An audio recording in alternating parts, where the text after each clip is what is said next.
afternoon, fellow do-it-yourselfers, and a happy Thanksgiving to all.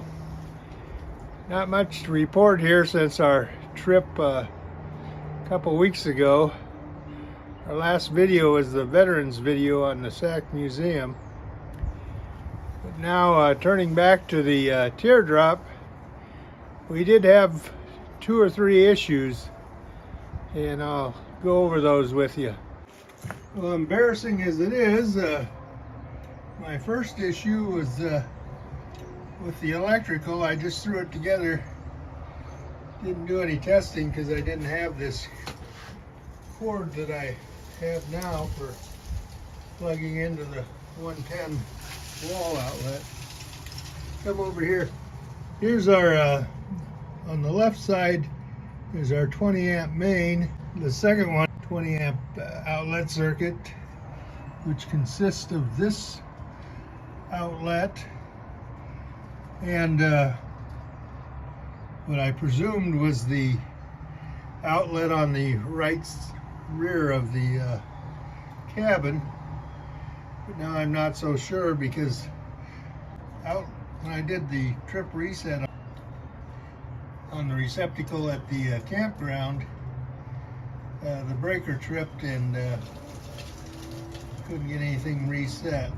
So I thought the receptacle was bad, so I swapped it out.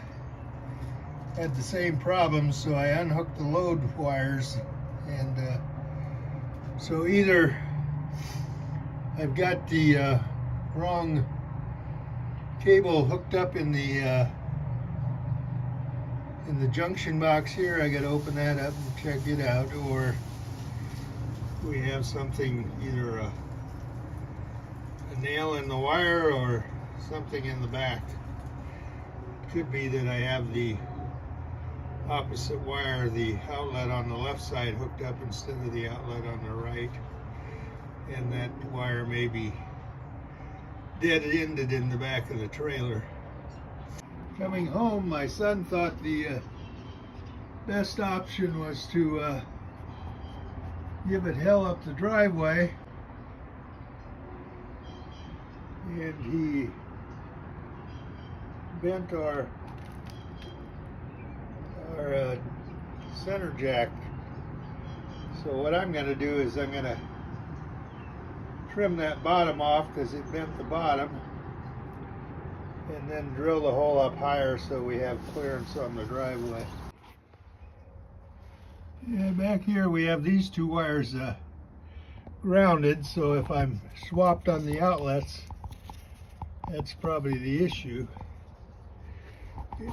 I thought it was connected to this outlet. Possibly not. I gotta check that out. And then this back wall, it was like an iceberg. So we've got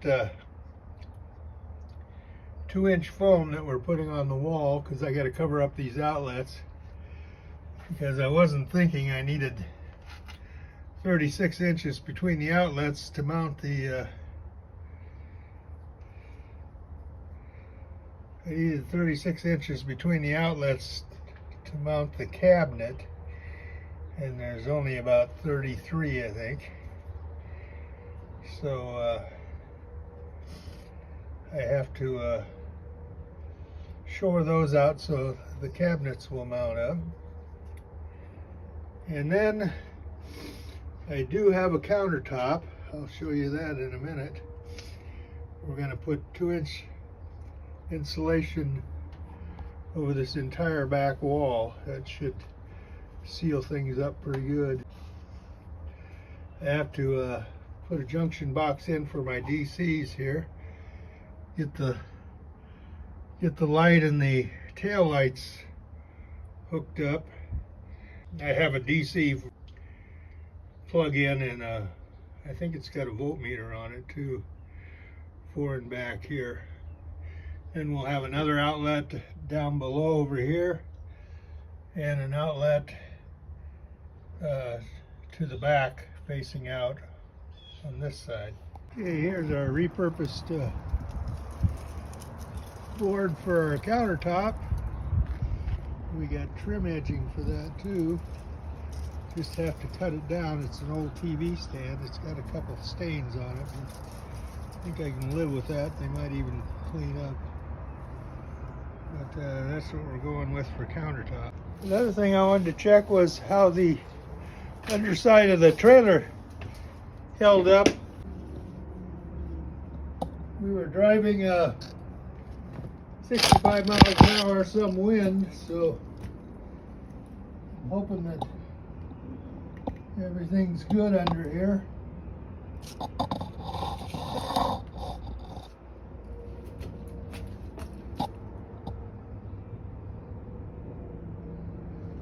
I'm just holding the camera on a selfie stick, so I really don't know where I'm at, but look in the fender well, see how it's doing. Well, I have to view that footage a little later and see how the bottom held up. I'm thinking it'll be okay, but I didn't really cover the insulation with anything, just taped the edges, so let's see if anything came loose. There are a couple corners we hadn't finished, so if those show up missing, that's normal. It just hadn't been done yet. Now the next issue were the curtains, which I put on backwards, of course. I got the black side out. But as you can see, the curtains go well beyond the window down to the bottom of the door, and when you try to close the door, the curtain always gets caught in the door, so we're going to have to shorten those up. And the same with the window curtain. It's a bit too long. As you can see, the window stops about 4 inches above the, or about 3 inches above the mattress, and if you roll over on that, it tries to tear the curtain loose. So, and 5 inches on both, so we'll get those off. Pop them out here.